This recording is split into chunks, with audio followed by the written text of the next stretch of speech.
Hi everyone, this is Eva from Dr. Eva Therapy. It's Friday and today's Face the Fear Friday's topic is the fear of trusting your intuition.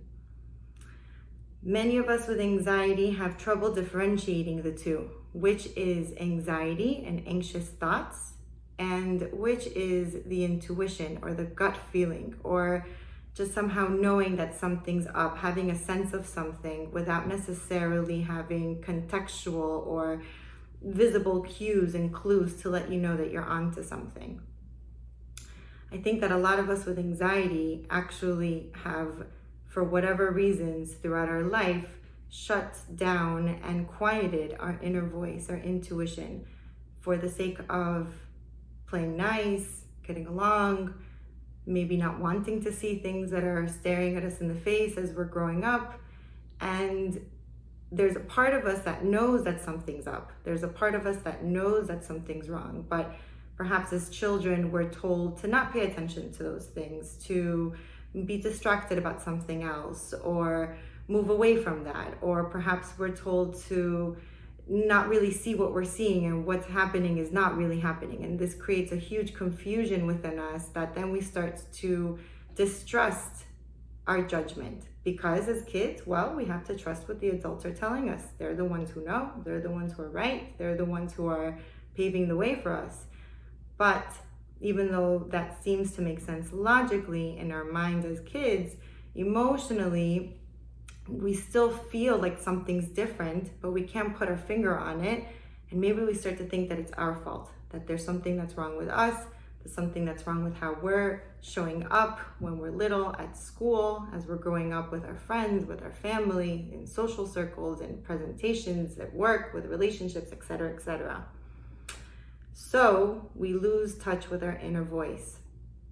This creates a huge slew of problems, right? Because if we're trying to make the most out of something, and as perfectionists, we love the research, we love to find all of the answers outside of us, because that makes us feel like, okay, we got this. We talked with the professionals, we read the books, we looked up the articles, we spoke with everyone, we did all of the trials and YouTube videos, etc.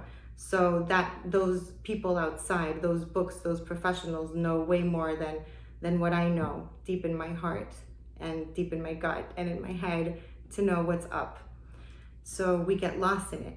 And I think also we want many things. We want the job, we want the relationship, we want the family life.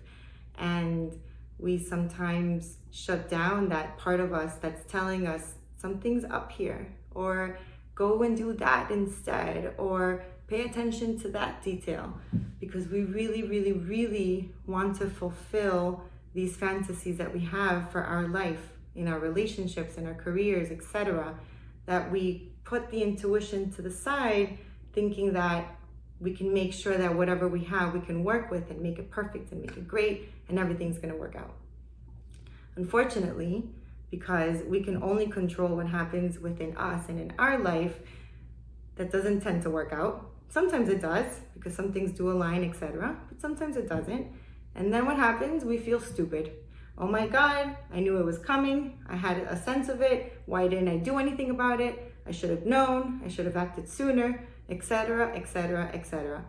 So we got both ends of it, right? The super powerful, super being person who thinks that even though there's some issues there, we're going to neglect it, even though our intuition is telling us, hey, look out, something's up. And then when everything kind of falls apart, oh my God, I'm so stupid. I should have seen it coming. Why did I think this way? I'm so naive. What's wrong with me? I'm never going to make the mistake ever again, because I'm going to do all the research and I'm going to go through all the help that I need. So everything's going to be fine. And it's great because it's a process. You learn from it. But we still don't differentiate intuition versus anxiety. So I think intuition is kind of like this kind of quiet voice, kind of like a little tap, like, hey, listen, sense what's up here. It seems a little off, or it seems really, really right. And, just feel this out and see what you want to do with it. Whereas anxiety, it's loud, it's fast, it's future tripping, it's all about all these negatives that's gonna go wrong, and oh my God, how are we gonna handle it, and what's not gonna happen, and what if this happens, and what if that happens, and all of this like heavy-paced thought processes that lead you feeling exhausted with heart palpitations, headaches, sweatiness, and not really knowing where to go from there. So that's a big difference between the two, where one is calmer, more intuitive, more coming from within you, and the other one is future paced, anxious, all over the place sometimes, and taking you through a rabbit hole of more and more and more anxiety. So now more than ever, do we have these questions of, well, is it my intuition? Is it my gut? Or is it my anxiety? Because there's so many things that are up in the air. There's so many decisions on the day-to-day that we need to make on top of our regular day-to-day life that it can become even more cumbersome to figure it out. But if you take time to just notice, if you take time to pay attention, and even though everything is so fast-paced, if you take time to slow down the time, then you might be able to tap in little by little to what it is that you really truly want and what it is that you're seeing. A lot of times what we want, this fantasy, this whatever, is amazing. But the person or people in front of you or the situation that you have in front may not really match with what it is that you want, with that fantasy. And so it comes to terms, you have to come to terms with, okay, what am I doing? Am I going to try to change? Am I going to try to change the person? Am I going to try to change the situation? Or am I going to drop it and move on? Because it doesn't match what I want, it doesn't match the fantasy, it doesn't match my goals for myself, for my family, etc., etc. This is obviously different for very different situations.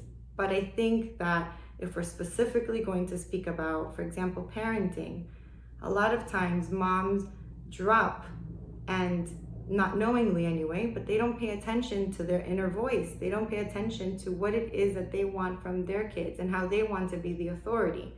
And so what happens is they're coming to us, which is awesome, but they're coming to us, the therapists, the professionals, they're reading the books, they're reading the blogs, they're on Instagram, and it's fine, we all do this, but they put aside what it is that they think is right or how they think that they should be raising their children because someone else knows better.